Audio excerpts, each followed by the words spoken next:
ओम शांति। प्रथम 1984 मसीह जो ज्ञान को आसिली कि किसी भी जान नी छोट थी जेहेतु मत 10-11 वर्ष होता तेरे आमर भाई बड़ापा पुह हरिका आसती मुझे भावे ये मैंने कौड़े जाऊँगी दिने 4टा रात उठिकी भाविली मैंने कौड़े जाऊँ पचारि 4टा रात कबाट खोलिले कि पार्टी करेंगे बोली मुझे झरका मूल चाह बसिली 3:30 रात उठिक से मैंने कौड़े जाऊँ कौड़े आसुँच ये तो चोर नुहति गीत गाई गाई कहीं जाऊँ से जो पचारि गाधे आसले जमी पोखरी पचारि कि भाई आप कौड़े जाऊँ कहले तोर कौन अच्छी आम जुआड़े जाऊँ मुझे टिके कहतु मुझे जीविनी कि कह कहीदिंतर मुझे देखी आ सी मत कहला आम ब्रह्मा कुमारी आश्रम को जाऊँ सेठी 7 दिन कोर्स भी होची क्लास भी होची सब भल लगुच बोले हौ मत बयस जेहेतु कम अच्छी 10-11 वर्ष घरे किंतु कहीं छाड़े दांड को भी छाड़ती तेणुक कहले हौ ताले आप जातु मुझे दिने 6टा बेलू गाधे पाधे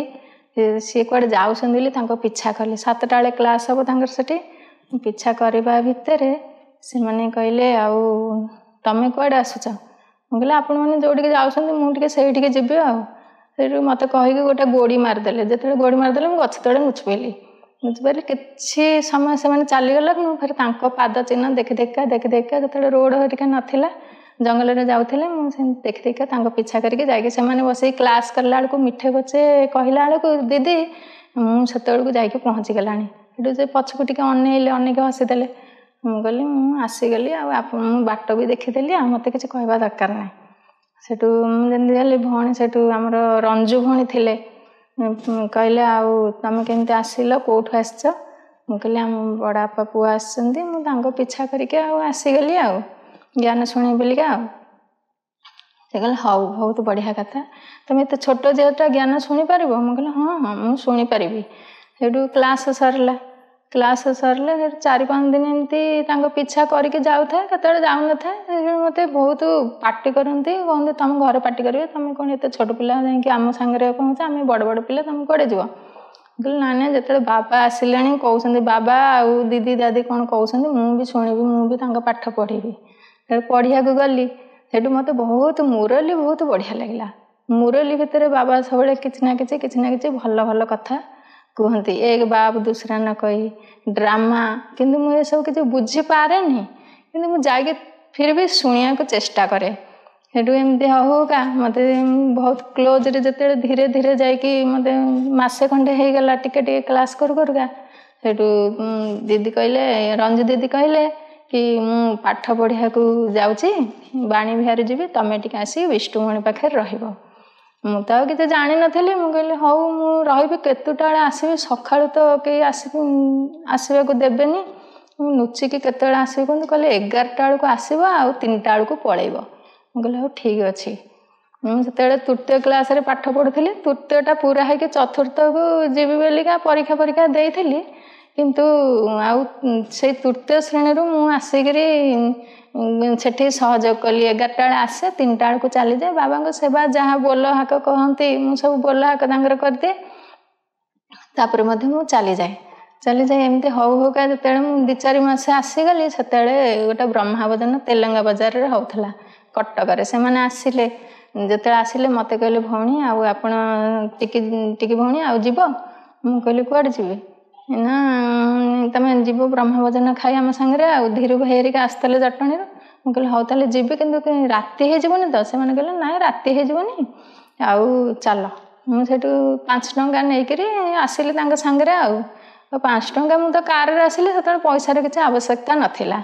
किंतु मु आसिली जो कटक आसीगली से सुशीला भौणी बड़ दीदी सुलोचना दीदी समस्ते थिले कहले गोटे टिकी झीटे आसछन्ती रे एथरक एटू दीदी जो ब्रह्म भजन सरले से फेरला बेलू कहले आउ तुम्हारा नाम क्या है मैं कहली मेरा नाम है बसंती हेटू कहले अच्छा तुम मेरे पास रहोगी मैं कहली ना ना मुझे रही मुझे हेरी दीदी टिकी दीदी सांगे जीवी हेरी कहले टिकी दीदी किए मुझे ये अच्छा सांगे जीवी हेरी कहले हौ तुम आउ केते बेले आसीबो मत एत स्नेह श्रद्धा कले आसला बेलू से आसिक जटणी घर को जिते आसबी भाविली से अंधार हो गला राति हो गला ମୁଁ କହିଲି ଆଉ ଦିଦି ମୁଁ ଟିକେ ରାତିଟା ରହିଯିବି, ସକାଳୁ ପଛେ ଘରକୁ ଯିବି, ରାତିରେ ତ ମୁଁ କୁଆଡ଼େ ଦେଖି ଜାଣିପାରିବିନି, ମୋତେ ଘରେ ବି ବାଡ଼େଇବେ। ସେଠି କହିଲେ ହଉ ରହିଯାଅ, ତମେ ସେବା କର, ସେବା କରିସାରିକି ତମେ ଫେର 3ଟା ବେଳକୁ ପଳେଇବ। ଆଉ 3ଟା ବେଳକୁ ଯେତେବେଳେ ଗଲି ପାହାଡ଼ ତଳେ ନୁଚି ନୁଚିକା ଯାଉଥିଲି, ଆମ ଭାଇ ଦେଖା ହେଇଗଲେ। ଭାଇ ଯେତେବେଳେ ଦେଖା ହେଇଗଲେ ସେ କୁଆଡ଼େ ଛାଡ଼ନ୍ତିନି, କହିଲେ ଗୋଟେ ରାତି କୁଆଡ଼େ ଯାଇକି ରହିଥିଲୁ କହିକିରି ମୋ ତଣ୍ଟିକି ଧରି ଧରିକି ନେଇକି କାନ୍ଥ ପାଖ ଯାଏ ନେଇଗଲେ। ନେଇକରି କହିଲେ ଆଉ ତୁ କୁଆଡ଼େ ଯାଇଥିଲୁ? ମୁଁ କହିଲି ମୁଁ ଯାଇଥିଲି ଜ୍ଞାନ ଶୁଣିବାକୁ ଯାଇଥିଲି। ଆଉ କୁଆଡ଼େ ଯାଇଥିଲି? ମୁଁ କୁଆଡ଼େ ଯାଏ, ଆଉ ଖାଲି ଘରେ ରହିବି ନା କ'ଣ? ଘରେ ରହି କ'ଣ କରିବି? ନା କି ଜ୍ଞାନ ଶୁଣୁଛୁ, ତତେ କ'ଣ ଦରକାର କୁହ? ମୁଁ କହିଲି ମୋତେ କିଛି, ମୁଁ ଆଉ କିଛି କହିଲିନି, କାରଣ ଜବାବ ଦେଲେ ପାଟି କରିବେ ବୋଲି କିଛି କହିଲିନି। ସେ କହିଲେ ତତେ ବେଦ ଶାସ୍ତ୍ର କ'ଣ ଦରକାର କୁହ, ମୁଁ ଆଣିଦେବି, ତୁ ପଢ଼ିବୁ। ମୁଁ କେବେ ବି ଜବାବ ଦିଏନି, କିନ୍ତୁ ସେତିକି କହିଲି। ମୁଁ କହିଲି ମୋର କିଛି ଦରକାର ନାହିଁ, ପରମାତ୍ମାଙ୍କୁ ପାଇଲାଣି ମାନେ, ଦିଦିମାନଙ୍କୁ ପାଇଲାଣି ମାନେ ମୋର କିଛି ଦରକାର ନାହିଁ। ସେଇଠୁ ମୋତେ ତଣ୍ଟିଆ ମାରିଦେଇକି ସେଇଠି ପଳେଇଲି କୁଆଡ଼େ। ମୋତେ ସେଇଠି କାନ୍ଦ ମାଡ଼ିଲା, ଯେଠି କାନ୍ଦ ମାରିଲା ଟିକେ କାନ୍ଦିକିରି ମୁଁ କହିଲି ବାବା ସେମିତି କାନ୍ଦିଲେ ବିଧବା ହେବ ବୋଲି କହିଥିଲେ ମୁରଲୀରେ, ମନେ ରଖିଥିଲି। କିନ୍ତୁ ବାବା ହେଉଛି ତାଙ୍କୁ କହିଲି ଆଉ ମୁଁ କିଛି ଦରକାର ନାହିଁ। ସେଠୁ କାନରେ କ'ଣ ଟିକେ ଟିକେ ଲଗେଇଥିଲି, ତାକୁ ଫୋପାଡ଼ି ଦେଇକିରି ପଳେଇ ଆସିଲି। ପଳେଇ ଆସିବିନି, ମୋ ପାଖରେ ମୁଁ ତ ଯେତିକି ପିନ୍ଧିଥିଲି, କିନ୍ତୁ ଗୋଟେ ଫ୍ରକ୍ ମୋ ଭଉଣୀଟିଏ ଆଉ ଗୋଟେ ଥିଲା, ସେ ସେଇଠୁ ଘରୁ ନୁଚେଇକି ଆଣି ଗୋଟେ ସୂତା ବ୍ୟାଗରେ ଗୋଟେ ଫ୍ରକ୍ଟେ ପକାଇଦେଲା। ଯେତେବେଳେ ପକାଇଦେଲା ମୁଁ ସେତେବେଳେ ଫେର ଆଶ୍ରମକୁ ଧରିକି 3ଟା ବେଳେ ଗଲି, 4ଟା 5ଟା ବେଳକୁ ଆସି ପହଞ୍ଚିଗଲି। ମୁଁ କହିଲି ଦିଦି ଭାଇ ମୋତେ ବାଡ଼େଇଲେ, ମୁଁ ଆଉ କେଉଁଦିନ ଘରକୁ ଯିବିନି, ମୁଁ ଏଇଠି ବାବା ସେବାରେ ରହିବି, ବାବାଙ୍କ ସେବା କରିବି। କହିଲେ ହଉ ବହୁତ ବଢ଼ିଆ କଥା, ରୁହ। 2-4 ଦିନ ପ୍ରଦର୍ଶନୀ ହେରିକା ଲାଗିଲା, ମୋତେ ବହୁତ ବଢ଼ିଆ ଲାଗିଲା। ପ୍ରଦର୍ଶନୀ ବୁଝେଇବାକୁ ବି ଭଲ ଲାଗିଲା, ଆଉ ଯେଉଁ ଖାନା ପିନା ନେଇକି ଯିବା ଆସିବା କରିବାକୁ ବି ଭଲ ଲାଗିଲା। ବାବାଙ୍କ କାମରେ ଏତେ ବହୁତ ଖୁସି ଲାଗିଲା ଯେହେତୁ ମୁଁ ସେଇଠୁ କହିଲି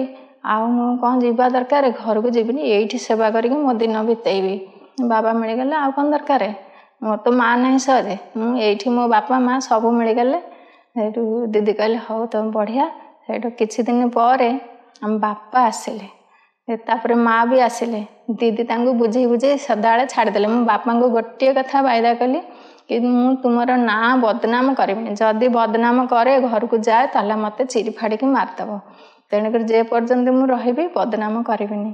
କିନ୍ତୁ ସେ ସବୁ କଥା ସରିଗଲା, ମୋତେ ଟିକେ କ୍ଲିଅର ଲାଗିଲା। ସେମାନେ କାନ୍ଦି ବୋବାଇକି ନେବେ ବୋଲି ଆସିଥିଲେ, କିନ୍ତୁ ପଳେଇଲେ। ଯେତେବେଳେ ପଳେଇଲେ ସେତେବେଳେ ମୁଁ ଆଶ୍ରମରେ ବହୁତ ବଢ଼ିଆରେ ରହିଲି, ସେବା ବି ମଧ୍ୟ କଲି। ସେବା କଲା ପରେ ସେଇଠୁ ମୁଁ କଟକ ଦିନ ଆସିଲି। ଦିଦି ମୋତେ ଫେର କଟକ ଡାକିଲେ। କଟକରେ ଆସିଲା ବେଳକୁ ତେଲେଙ୍ଗା ବଜାରରେ ରହିଲି, ଭଡ଼ା ଘର ଥିଲା। ବହୁତ ବଢ଼ିଆ ଲାଗିଲା, ସେଠି ବି ଭଲ ଲାଗିଲା। ଦିଦିମାନେ ମୋତେ ବହୁତ ସ୍ନେହ କରନ୍ତି। ମୁଁ ବି ସବୁ ସେବା ଧୀରେ ଧୀରେ ଧୀରେ କରିକି ସବୁ ଶିଖିଗଲି। କିନ୍ତୁ ଘରଠୁ ନେଇକି ଯେ ବାହାର ପର୍ଯ୍ୟନ୍ତ ସବୁ ସେବା ଭଲ ଭାବରେ ପରିଷ୍କାର ପରିଚ୍ଛନ୍ନ, ଧୁଆ ଧୋଇ ଥୁଆ ଥୋଇ ସବୁ ପୁରା ବାବାର ସେବା କଲି। ତାପରେ 1 ବର୍ଷ ପରେ ମୁଁ ଯେତେବେଳେ ମଧୁବନ ଗଲି, ଦିଦିଙ୍କ ସାଙ୍ଗରେ ଗଲି, ବର୍ଷାଟା ହେଇଗଲା ଯେତେବେଳେ 1985ରେ, ସେତେବେଳେ ଓମ୍ ଶାନ୍ତି ଭବନରେ ବାବାଙ୍କ ସହିତ ମିଶିବି ବୋଲି ମୋତେ ଏତେ ବହୁତ ବଢ଼ିଆ ଲାଗିଲା। ସେ ଜାଗା ଦେଖିଲା କ'ଣ ବି ବହୁତ ବଢ଼ିଆ ଲାଗିଲା। ତାପରେ ମୁଁ ଯାଇକରି ମଧ୍ୟ ସେଠି ଯେତେବେଳେ ବାବାଙ୍କ ସାଙ୍ଗେ ମିଶିବାକୁ ଗଲି, ଯେଉଁଦିନ ରାତିରେ ମିଶିଲି ସେଦିନ ବାବା 10:30 9ଟାରୁ ଆସିଲେ, ଏକଦମ 2ଟା ପର୍ଯ୍ୟନ୍ତ ରହିଲେ। ବହୁତ ବଢ଼ିଆ ଲାଗିଲା। ସବୁ ମହାବାକ୍ୟ ବାବାଙ୍କର ଚାଲିଲା, ମୁଁ ବି ସେକୁ ଶୁଣିଲି। ଶୁଣିଲା ପରେ ଅଳ୍ପ ଲୋକ ଯେହେତୁ ସେତେ ବାବା ଆଗରେ ହାତରେ ଟୋଲି ଦେଇକି ଦୃଷ୍ଟି ଦେଇକି ଗୋଟେ ବରଦାନ କାର୍ଡ଼ ବି ଦେଉଥିଲେ। ଯେତେବେଳେ ବାବାଙ୍କୁ ମୁଁ ହାତରେ ହାତ ରଖି କହିଲି, ହାତରେ ହାତ ରଖି ବାବା ମୋତେ ଦୃଷ୍ଟି ଦେଲେ, କହିଲେ ଗୋଟେ ବରଦାନରେ କହିଲେ, ବାବା କହିଲେ ତୁମ ହୋ ଅଥକ ସେବାଧାରୀ, ତୁମ କବି ବି ଥକବି ନାହିଁ। ଏତିକି କହିକି 2 ମିନିଟ୍ ମାନେ ଦୃଷ୍ଟି ଦେଇକି ତାପରେ ମୁଁ ଆସିଗଲି। ଏତେ ବଢ଼ିଆ ଲାଗିଲା। ତାପରେ କିଛି ଦିନ ସେଠି ବିତେଇକି ମଧୁବନରେ 8 ଦିନ ବିତେଇକି ଆସିଲା ପରେ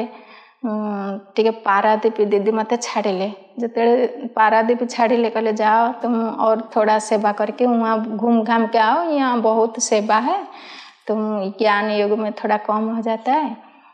पारादीप गला पर मत बहुत बढ़िया लगला। सेठी गली शोईकी टिके सेवा कर दिन भाविली, मुझे बाबा मत एत वरदान देते अथक सेवाधारी, मुझे अथक सेवाधारीटा केमती हेबी। तापर सेठी कण टिके रिलैक्स हो गला। मत दिने रात भाविली मु जोग करी, जोग कली 2टा राति उठिकी, किंतु शीत दिन थिला, मार्गशीर मास थिला, मत घोड़ी होकर पंखा चलैक लाटी देके जोग करू करू दिन जमती बाबा मत माने मु फरिस्ता भाया हो गली बसी कि भाविली मुझे उड़ीगली उड़ीला भाया लगे जमी गेट खाली खोली जाऊँगी सत्य जुग आसूची सब प्रकार देवी देवता सब देखा जमी फ्लाइट रे उड़िले जमी लगे सेमती पूरा जमी परी भाया सब खाली उड़ी उड़ी उड़ी उड़ी उड़ी गली आ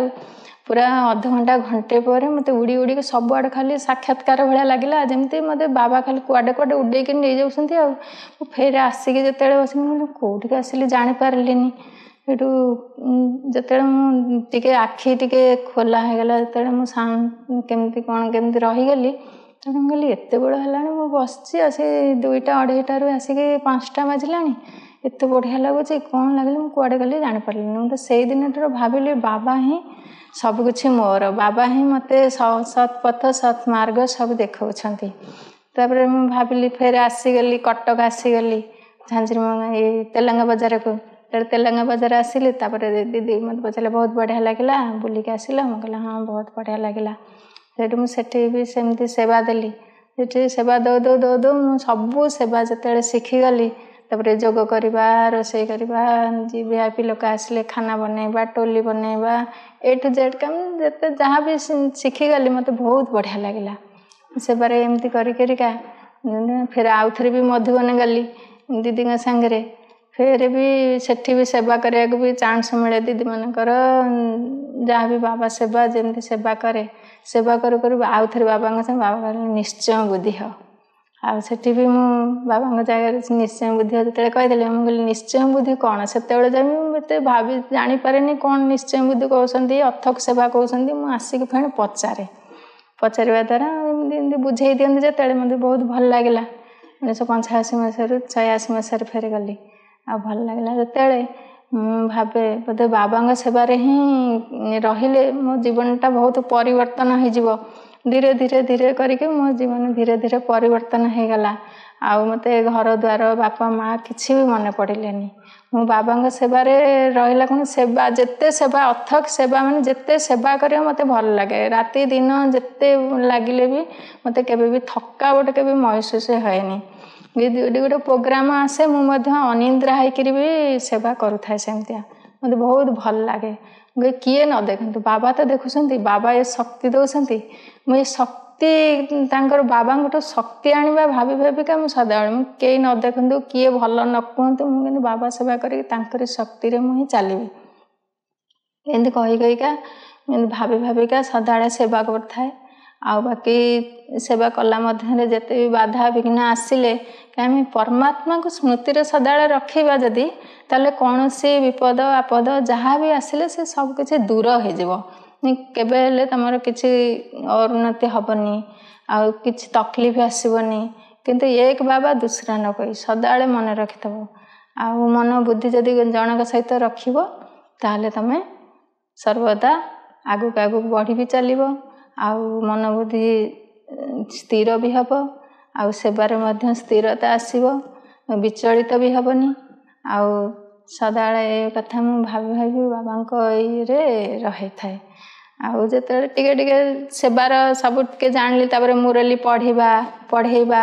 ये सब बेले बेले चांस जिते टिके टिके मिले दीदी जुआड़े पढ़ाती भाग बांटी देके जाती कि आज ये दिन सब क्लास करेब आउ क्लास करेला भितर बहुत भल लगे बाबा कौन कहले बाबा को ज्ञान मुरली मंथन कले भी बहुत भल लगे आमती सब सेवा करने द्वारा आम जीवन आज केते आगुक आगुक धीरे धीरे बढ़ी चली बढ़िया द्वारा आम सब जापारे ये कर दुनिया संसार को जाइए गोटे परिवार थे 10-15 जन को खुशी कर पारिथां किंतु ज्ञान रे चलवा द्वारा आम केते लोक हजार हजार लोक खुशी भी कर पारुचु निज सेवा द्वारा निज स्थिति द्वारा मनसा वाचा कर्मण द्वारा आम ये सब सेवा भी कर पारुचु। ओम शांति।